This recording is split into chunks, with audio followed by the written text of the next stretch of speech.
Okay, Plasterhead is the story about a guy in the forest who was beaten horribly by the sheriff of a small town, and there is no hospital, so he tried to bandage his wounds by covering his face in plaster. And he also kind of stalks and kills people. Do not be confused by the box art. That is not the way Plasterhead looks. This is a guy whose face is essentially covered in plaster of Paris. Except for like eye holes and a mouth hole. For a low budget one, this actually isn't that bad. Atmospherically, it's done fairly well.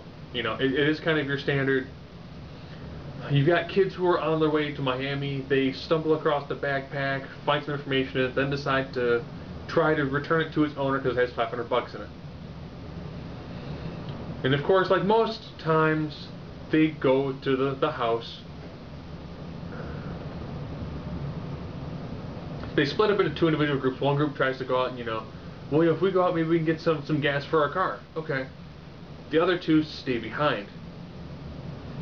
So they're in a crazy house that they've never been to and no one's currently living in. And of course, someone decides to take a shower.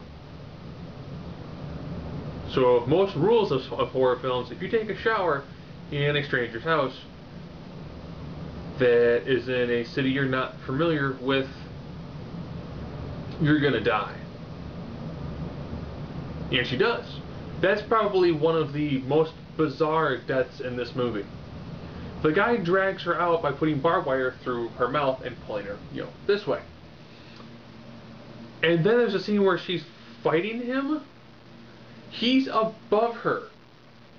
It looks like she's pulling the barbed wire into her mouth because from the angle he's at, you could easily do this because you can tell there's give to the barbed wire.